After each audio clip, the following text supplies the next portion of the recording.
Blood's coming down. Every wall in this apartment, in this room, and the ceiling has blood on it. This was the exclamation mark on where my life had gone from being a good kid to this far from dying. You have a lot of high IQ people who become marginal members of society.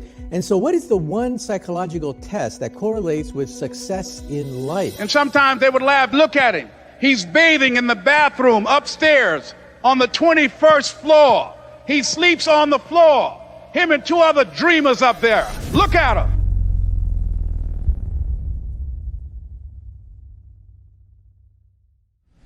This guy had to be this big, hovered over me with a gun in my face, and when he did, my reaction was to hit him with the plate in the face. Thing breaks and he becomes like a monster. Blood's coming down. Every wall in this apartment, in this room, and the ceiling has blood on it. This was the exclamation mark on where my life had gone from being a good kid to this far from dying. Spent 3 days in the hospital, and I'm like, I'm done. No more drugs. I'm done using drugs, okay? Guess what happens? I'm using drugs 15 minutes later, 10 times a day in the hospital. My mom says to me, you're no longer welcome in my home. You're no longer welcome in my business. I don't want to see you anymore. 24 hours later, I was in a treatment center because my mom had the courage to say, enough is enough. I'm done. I go to this treatment center. I'm there 30 days. For the first 30 days in 7, 8, 9 years, I don't use drugs. And before I leave, the counselor grabs me and the counselor says to me, look, dude, I'll see you back here. Probably, if you don't die, I'll see you back here. And I'm like, what are you talking about, dude? I'm not coming back here. And he's like, oh no, you're coming back. All you're ever going to be is a drug addict. You need to give up all the ideas of writing books, speaking to audiences, being rich. I always wanted to be rich. I wanted financially to be rich my whole life. I wanted to be my dad. I wanted to be the guy that could take care of his family. They said, you need to give up all those ideas and settle for one thing, not using drugs again. 25 years old, moved back into my mom's house. Tell my mom, let me live back in the house. I'm coming back. I'm not using drugs, and I'm going to rebuild my life. From that day on at 25, I made some commitments. Number one was I cannot afford free time. Every time I had free time, I got in trouble. So I knew I had to, 1, eliminate the old bad friends. 2, I had to keep all free time busy. And I said, what are you good at, Grant? And I'm like, what are you good at? What are you really good at? And I'm like, I'm good at going all the way. Because even with the drugs, I was an all the way kind of guy, right? I need to 10x everything. Like 10 was that number. My dad died when I was 10. I was using drugs 10 times a day. I was trying to quit 10 times a day. I'm like, you got to start liking something, man. And more importantly, you got to get good at something. So I said, I'm going to take the job that I don't like and I'm going to get great at it. It was a sales job that I hated. Every day I would go to work early. I'd stay late. Okay, I was doing 10-hour days, at least 10 hours. If I needed to make one call, I would make 10. If I needed to see one customer, if I thought I needed to see one customer, I would fill it up with 10 customers. Whatever I thought I needed to do, I literally took this drug problem and poured this obsession with destruction into an obsession with, I'm gonna just 10 times everything and keep myself busy. I studied everything. I became a fanatic. Some therapist, some psychiatrist is gonna say, oh, this dude's got ADD. I've already been told that, please. I've had every label that the psychs put in books, I've been labeled that, okay? Look, I never had any of those problems. I had potential that was being unused. So I wake up early, I get a workout in, and I get to the office. When I get to the office, a calendar's laid out, and I need to see every 30 minutes something filled in that calendar. The counselor back in the treatment center said to me, dude, aren't you worried about, because he's seen my success now, and he's like, aren't you worried about burning out? I'm like, dude, you're the burnout, bro. You're the burnout. You're the one that said I was going to come back. You're the one that said I would never make it. You're the one that said, don't write books. I've written 7 of them, man. I'm not worried about burnout. I am not a candle. Candles burn out. Spiritual beings don't. My message to you is that you're not doing enough, okay? If you could do it once or twice, then you can do it 20 times. Just multiply. And I hear a lot of people say, when is enough enough? Those of you who ask that question, when is enough enough? Maybe you haven't had enough failures. Because if you get disappointed and disgusted enough with your life, you will not ask, when is enough success enough? I want to give people permission to be complete addicts, junkies, obsessed, maniacs, all in freakazoids that do everything 10 times more than you think you need to. And I want to see, how hot can I burn? Okay, how far can I go? How much light can I bring the world? How much positive truth message can I bring this planet?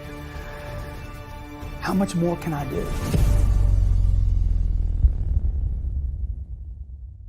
When you look at children and you look at all the different theories about what makes successful kids, you realize that almost all the theories are wrong because they haven't been verified. Like, for example, high IQ. You have a lot of high IQ people who become marginal members of society. And so what is the one psychological test that correlates with success in life? And I found out that it's the marshmallow test. You get kids and ask them, do you want a marshmallow now or 2 marshmallows a few hours from now? And the kids that want the marshmallow now tend to be those that want shortcuts, those that don't want to do the hard work. They want the quick kill. They grab that marshmallow. But the other ones say, no, wait a minute. If I wait 2 hours, I can get 2 marshmallows. I can hold out. There's a pot of gold waiting for me. They're not going to take the shortcut. And so you say to yourself, well, that's a test for kids. But then you track them decade by decade by decade. And you find that they are more successful, they have a lower divorce rate, higher income, higher status in society, that don't want that simple payoff now, but are going to delay gratification into the future. And so I realized that that's the key to success in life, not just science, but in life. Don't take the shortcuts. But can it be taught? Well, part of it is your personality that is formed when you're very young. Okay, let's be very clear about that. But I think that, yes, I think that, for example, it turns out that if you do the same thing with poor children and the same thing with middle-class children, it turns out that poor children will, in general, go for the quick kill because they know that things disappear real fast. If there's money in the house, it's gone in the future. If you can show people that there is a pot of gold out there, that yes, you hold out, you go to college, you'll learn the discipline, there's a pot of gold out there. You can learn to appreciate that fact. What we have in the brain that is different from animals is we understand time. We understand the future. My grandparents came to California 100 years ago. But imagine, back then, life expectancy was 49 years of age. I mean, you were born, you had kids, and died. Life was a bitch. Now we have an increased lifespan. We have all the luxury goods. Instead of yelling out the window, which is what my grandparents did to communicate, we have the internet. And so when you look at it the long term, decade per decade, you realize the enormous progress that we've made. We constantly daydream, we scheme, we plot. We constantly think about what could be. Now let's do an experiment. Go home tonight and teach your dog the concept of tomorrow. Try it. Teach your dog the concept of tomorrow, the next week, the next year, and you realize you can't. Animals live in the present, and that's what I think intelligence is. Intelligence is being able to map the future, simulate the future. So if you get an experiment of people with low IQ and high IQ, put them in the same room, and you give them the same job, rob a bank.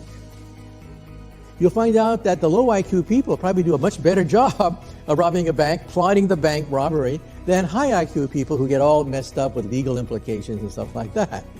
The point is that you can have some very smart robbers because they see the future. And that's what we humans do that animals cannot. We constantly daydream. We constantly create worlds that don't exist. And to me, that's what intelligence is. Some people ask me, well, what is the meaning of life then? And I say to myself that if somebody gives you from up high the meaning of life, it's too easy. I mean, is that all? My attitude is that it's self-discovery. We have to reinvent ourselves, that we have to recreate ourselves, that the meaning of life is rediscovery.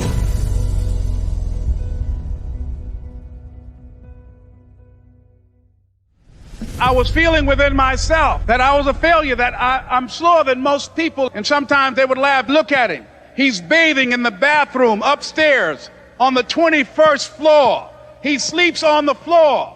Him and 2 other dreamers up there. Look at him. That impacted me to such an extent that compromised my ability to think clearly. And I was at an event.